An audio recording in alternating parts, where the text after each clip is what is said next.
ही साथी, उत्तर प्रदेश में प्रधानी का चुनाव करीब आ रहा है और आप जितने भी हमारे प्रधानी का चुनाव लड़ने वाले साथी हो, वो बड़े कंफ्यूज की स्थिति में हो कि हमारे ग्राम सभा में, हमारे गांव में कौन सी सीट आ सकती है। एससी आ सकती है, ओबीसी आ सकती है या फिर जनरल आ सकती है।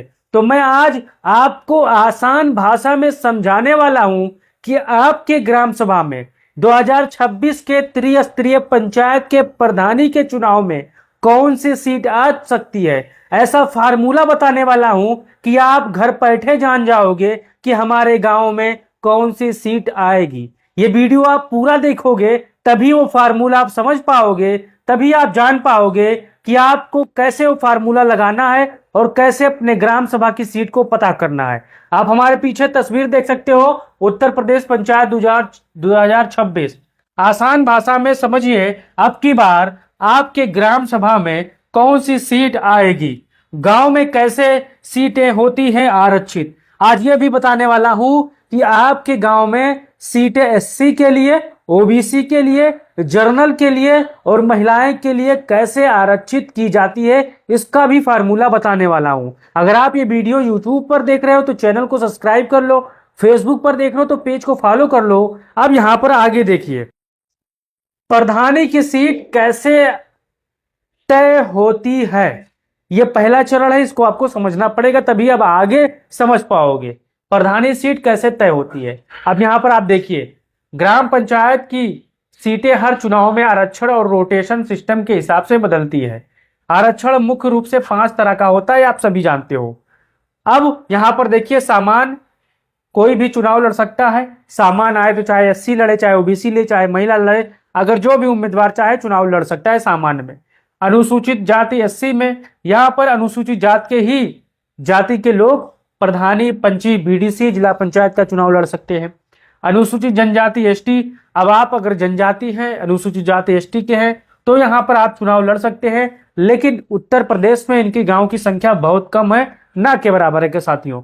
अब पिछड़ा हुआ वर्ग आयोग, अगर पिछड़ा सीट आई है, पिछड़ी सीट आई है, ओबीसी आई है, तो यहाँ पर ओबीसी के ही लोग चुनाव लड़ सकते हैं। इस चीज को आपको समझना है। महिला आरक्षण, उपरोक्त सभी वर्गों में महिलाओं के लिए सभी सीटें तय की जाती हैं। इनमें से सभी सीटें महिलाओं के लिए आरक्षित होती है 33%।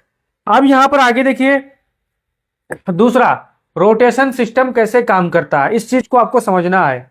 हर बार चुनाव में कोशिश की जाती है कि एक ही गांव में बार बार वही आरक्षण ना आए। अब आप बहुत से साथी सवाल करते हैं कि भैया हमारे गांव में 2015 हो, 2021 हो या आने वाला पिछला चुनाव हो, उसमें एससी है, एससी थी और एससी आ रही है, तो इसका क्या उपाय है। मैं आपको इसको अंत में बताने वाला हूं। तो आप रोटेशन प्रणाली इसे कहते हैं कि बदलते रहना। आज एससी है तो कल ओबीसी होगा, फिर उसके बदल जाएगा, फिर उससे पीछे बदल जाएगा। इसे रोटेशन सिस्टम कहते हैं। यह सब जनसंख्या और जातिगत आंकड़ों के हिसाब से जिला पंचायत राज विभाग डीपीआरओ तय करते हैं। अब यहां पर आगे देखिए, तीसरा, मैंने एक चार्ट लगा दिया समझाने के लिए। आप इसे समझ जाएंगे तो आप अपने गांव के प्रधानी के चुनाव में आरक्षित सीटें कैसे आती हैं, क्या फार्मूला लगता है, भी आप समझने में देरी नहीं करोगे। ग्राम पंचायत 2021 की सीट, 2026 की संभावित सीट। हरदोईपुर में सामान्य पुरुष 2021 में था, अब 2026 की संभावित ओबीसी महिला हो सकती है। कुशहार गांव में, ग्राम पंचायत कुशहार गांव में ओबीसी पुरुष था 2021 में, अब यहां पर 2026 में आरक्षण के हिसाब से, रोटेशन प्रणाली के हिसाब से गुणा भाग करके यहां पर सामान्य महिला आ सकता है साथियों।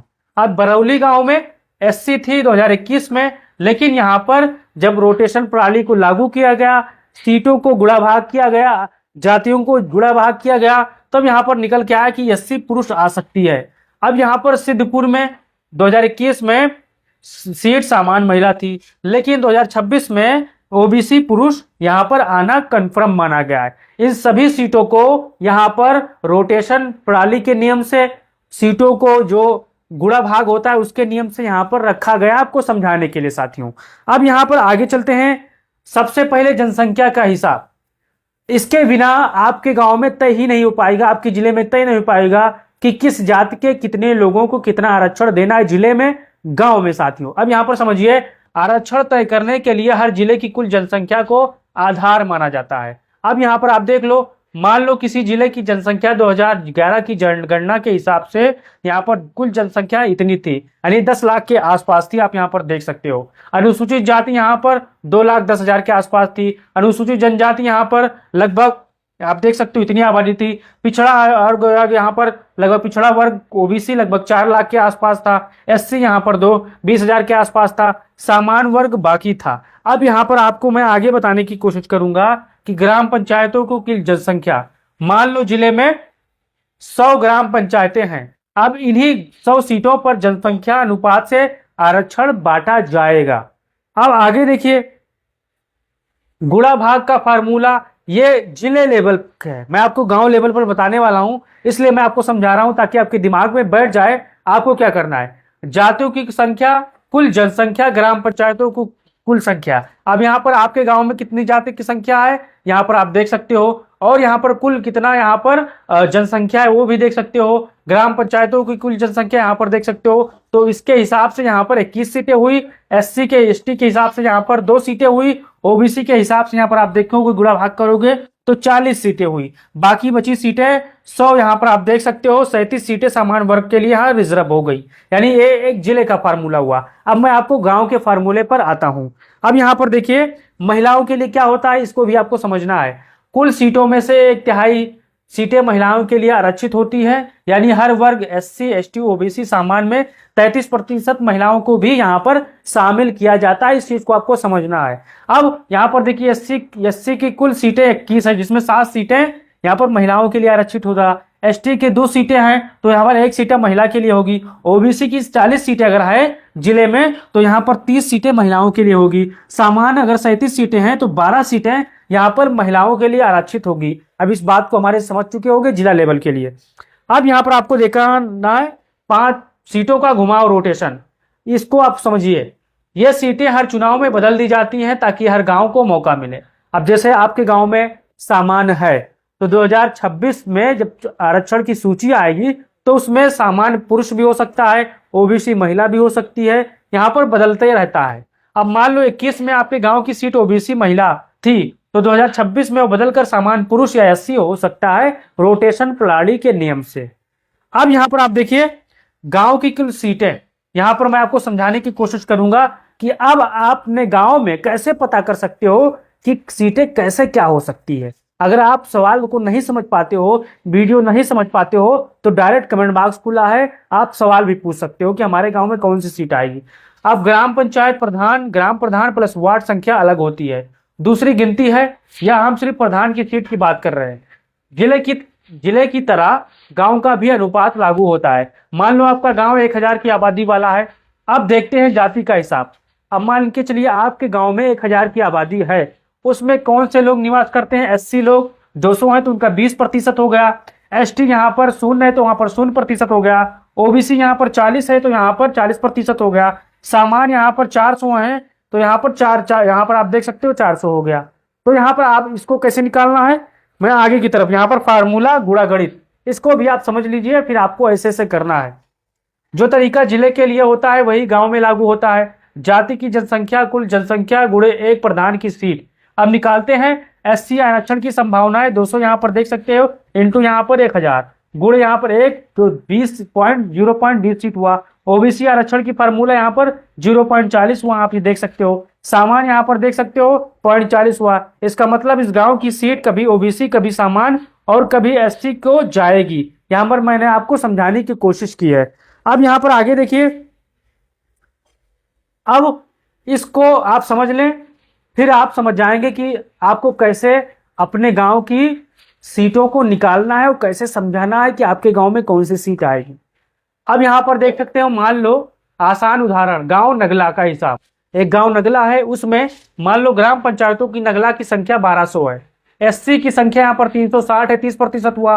ओबीसी की संख्या 480 है, 40% हुआ। सामान्य यहाँ पर 360 है तो 30% हुआ। अब फार्मूला आपको कैसे लगाना है, यहाँ पर एससी 360 है तो यहाँ पर देख सकते हो आप, जो गांव की संख्या 1200 है उसको यहाँ पर 360 से 1200 के यहाँ पर भाग देना है। उसका 1% यहाँ पर 30 सीटें 0.30 सीट हुआ, यहाँ 30% हुआ।